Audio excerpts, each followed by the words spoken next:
Hello guys, this is AShira Nelson, and this is Forum 360, where we have a global outlook from a local view. My guest today is from Ridall Green Partnership, an urban farm located in the center of Cleveland, Ohio. My guest's name is Aharon, and I cannot wait. I actually been dying to do this interview about the urban farm because I grew up in the city of Cleveland. So to my surprise, there is this awesome urban farm located right in the heart of the city. So Aharon, thank you for joining us today on Forum 360. Thank you for having us. I appreciate it. So can we start by talking about the history of the urban farm? Well, to start it off and start it off brief, it started about 10 years ago with my father, Keymah Durden, and my cousins, Damian Forshey and Randy McShepard. They're the co-founders. They had a dream of basically transforming the community that they came from. Wow. Okay. I didn't know going into this interview that your family was centered around the farm. So that's awesome. I just learned something new. Yes. Tell me about the actual land that the farm was built on. I heard about it, if I'm saying this right, the Forgotten Triangle? Yeah, the Forgotten Triangle. Well, the way that name came about was about, I would say, a couple years ago. There was this house that had burnt down. And when this house burnt down, the fire extinguisher wasn't working, or the fire hydrant wasn't working. So other houses began to burn down. And the people in the community began to leave, and it became a forgotten, area, and it became notorious for dumping. It was a lot of crime, and, bodies were being dropped off at some point throughout that time, and it just became a dilapidated area. And then with the soil, because the houses were, painted with lead, it contaminated the soils. Oh, wow. Okay. Wow. That could actually be grown. So, wow. So when you guys got the actual land, how was the process of actually converting the land to a workable farm? Well, it was a tedious process because we had to remediate the soil. So we had wood chips, and we began to instantly start composting and putting fresh vegetables down on the ground on top of wood chips to start, turning over the soil. And as time progressed, the soil got richer and richer until we were able to, grow into it. So how long was that process on average of actually getting the? I would say about a year. It took about a strong year because we were able to have our own composted soil. We were able to grow in raised beds where we weren't contaminated ground. So as we started growing, the ground was able to remediate itself to take time. So as we grew, we put more soil on top of the ground, put more wood chips, and it began to build layers of remediated soil. Wow. So it just took 1 year to get that nice shade. Okay. So do you now it was a lag. That compost? Like, is it available for customers? Yeah, we actually are a certified EPA Class 2 composting facility where we now produce over 500 tons of compost annually. So this is available to the community. You can come to the farm anytime and grab some. And we also have a delivery service where we can bring it to you. Awesome. And it's actually called, this soil that we're talking about is actually called Black Gold. And it's been tested multiple times. And it's actually known as some of the richest soil, in America. And it is proven when you come to our farm and you see our flowers, you see our produce. We're not using chemicals. We're dependent wholeheartedly on our soil. Awesome. And I remember during my tour that you gave me last year in 2020, how nice and rich the soil looked. You could visibly see like the different plants and fruit. inside the wood chips, everything inside the actual compost. It was awesome. Also, during my visit in 2020, I seen you guys raising fish. So tell me about the fish on the farm. So it's actually a system called aquaponics, which is a closed loop system that uses plants to filtrate the water, and or as water filtration. And the way it works is you have the fish at the bottom, plants at the top, and the fish poop gets pumped to the top, and it goes, and then the water, the plants use that as food to grow. It filtrates through and clean water comes out, and then that drops down for the plants to live in a harmonious environment. So it's a recirculating system that never ends. The plants are benefiting from it, and the fish are benefiting from it as well. Wow, I thought that was so cool when I actually visually got to see it and see how the process works. Like, right. I had never seen that, even like taking tour farms when I was younger, nothing to that level of how you guys have created your own little process. And it was incredible, like definitely incredible. So can local businesses actually buy that fish, or what do you guys do with the fish? Well, we actually do sell it, and local businesses do already purchase it from us. We have a couple local businesses like the Black Box Restaurant, Frederick's Wine and Dine, 5 Point Restaurant, and we recently just added one, Angie's Soul Food Restaurant, and Cafe Tandor. So we are working on, when the restaurant is completely up and running, to be, selling it sometimes on the weekend to people in our area where we, grow our produce as well. Okay, so you just mentioned that you guys are going to be opening a new restaurant down at the actual farm location. So tell me more, where are you guys at in the development process of the farm? Well, we're actually starting off with a couple, curbside pickups right now. And by the time of spring, we'll be ready for, dining in and things of that sort. And we'll be, servicing a lot of, meatless products, a lot of produce, trying to keep, the community aware of, healthy eating. Awesome. Okay. So curbside, which makes sense with the pandemic and everything. So I cannot wait to come back. Hopefully I could do even another interview when you guys get the restaurant open. I can't wait. I'm actually a pescatarian, so I am very much looking forward to the fresh fish that you guys produce and make, and trying some other vegetables and fruit that you guys have available. So I'm super excited. And I love that you guys are partnering with local businesses. I heard so many different names that I actually eat it, and that I love. So that's awesome. I love that dynamic of community and partnership all flowing into one. So how exactly did you get involved with the urban farm? Well, I've been involved since the beginning, but I started to really get engaged through community service hours about 5 years ago. And when I was doing the community service, my awareness of, certain environmental factors involving, the youth, started to really show me why growing your own food and being a part of, things where Black men are, positive leaders in the community is important. So due to community service, I said I just shouldn't be doing this when I get in trouble. I should really dedicate my time towards trying to, reinvigorate the youth towards a more positive image. Because at that time, 5 years ago, I was like 20 years old. We were really looked at as like, hoodlums and the crazy people running around. So just wanted to break that stigma.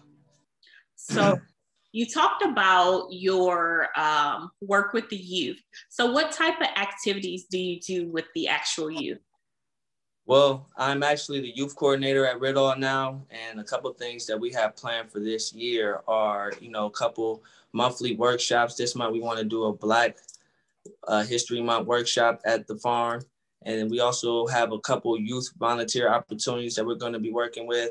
And throughout this year, we're going to also be constructing hoop houses where we'll be able to work with a couple youth members to learn how to construct hoop houses and the importance of them being put in our neighborhoods. So how can you get involved with the different programs and opportunities down at Riddle? Well, you can contact us on Instagram or visit us online.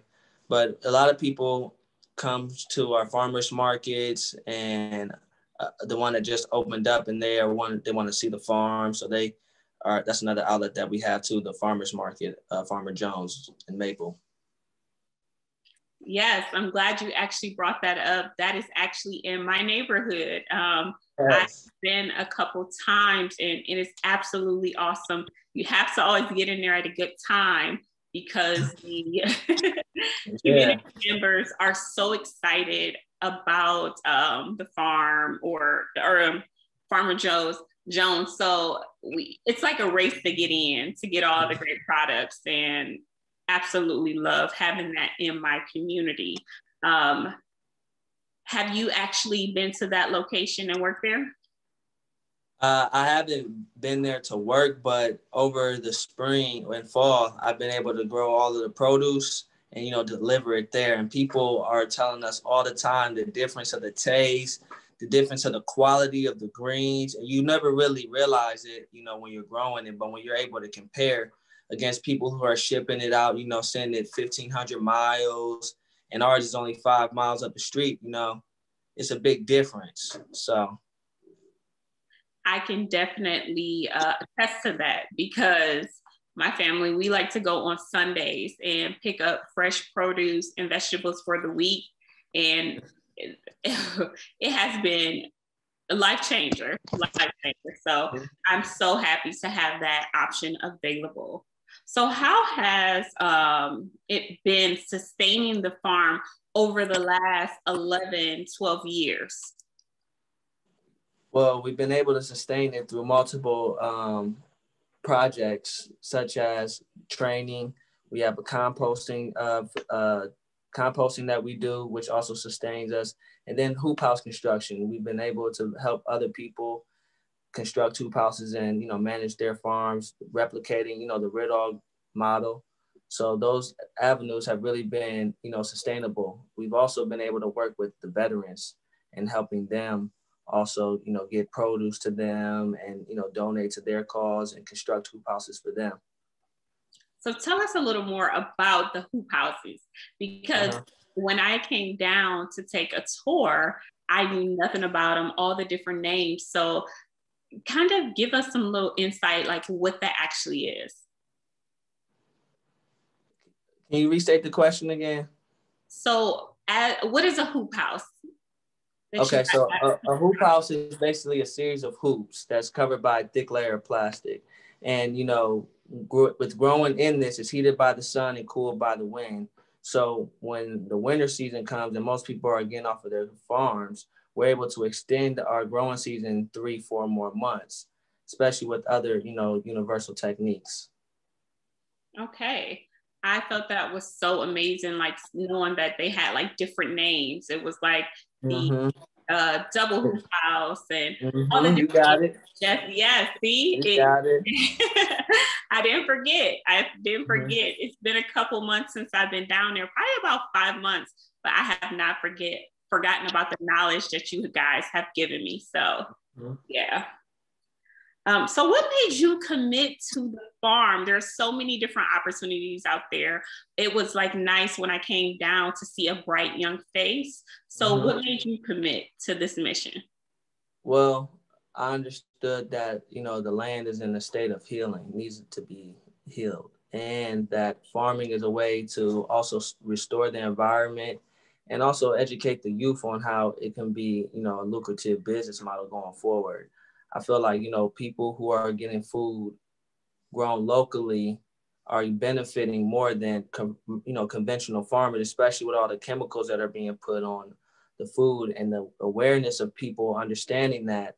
So with us being able to have these models like Riddle and all these other organizations, it's good for, us young people to be a representation of us benefiting from it, instead of the elders always coming to us like, hey man, let me give you some game of what this is and what that is. You want a younger face to represent it. So when I seen that it was beneficial in all those aspects, I was just fully committed because we need that leadership and we need that representation, and with, I like being educated by people that look like me. So to be educated by people that look like me also invigorates me because social media and everything else isn't really beneficial towards learning.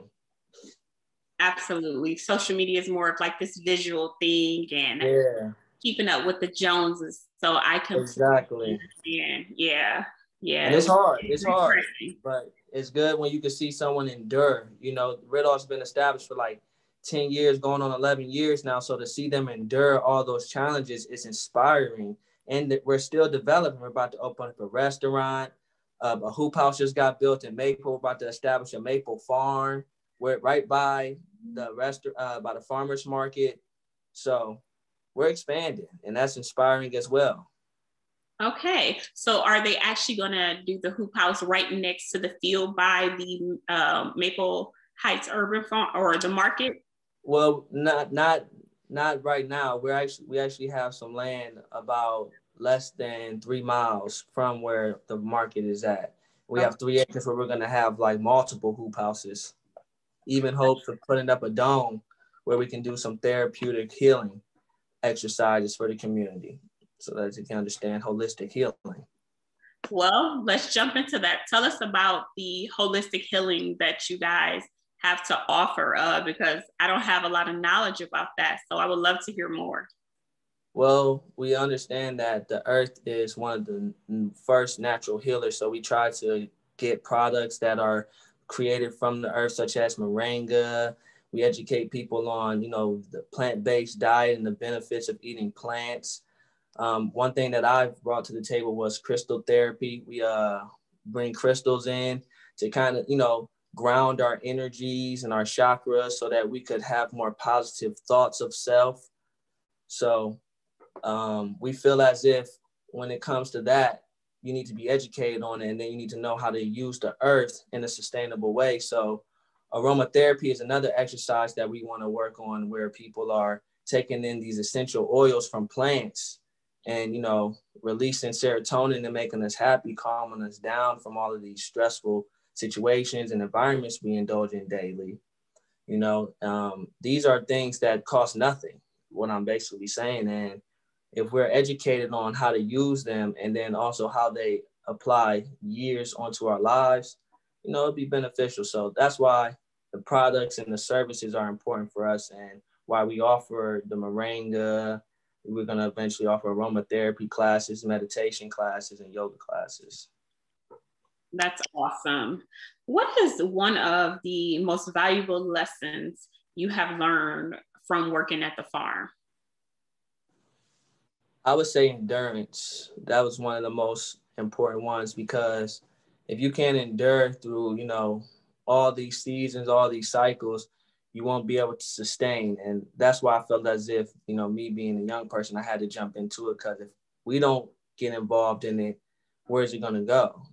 So to be able to endure, through cold climates, warm climates, this situation, these challenges, racism, whatever the challenge may be, to be able to endure through it, because at the end of the day, we need to restore the earth. That's what I was saying. The earth is in the need of healing. So we being the, stewards of that, need to be in that position to sustain it. Awesome. So how is life on the farm, like the day-to-day in the winter? Because I couldn't imagine, because I went in like the middle of the summer. So how is life in the winter? Well, it's not that cold like people would assume. The hoop houses are on average about 30 to 40 degrees warmer because of the hot mixes that we put inside of them. So the crops are still constantly growing.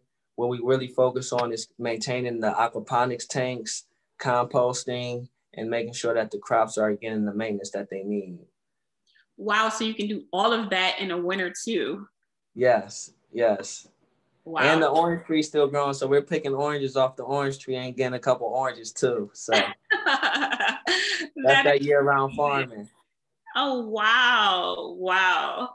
I definitely didn't expect that. I don't know. I thought things were kind of not shut down, because I know you guys are still working. I see you guys on social media and doing so much awesomeness and the community and everything, but I didn't expect for it to still be as vibrant. So that's awesome that you guys are doing that. Tell me more about, I've seen some international partnerships. So tell me more about some of the international work you guys have done. Well, we actually are partnered up with a farming organization in Belize. We are also partnered up with organizations in Kenya and in Ghana. And then we also are working in Israel as well. So we are expanding into other countries, but right now that's where we're at. And during my tour, you actually told me about the Israel drip. Uh-huh. So tell me about that.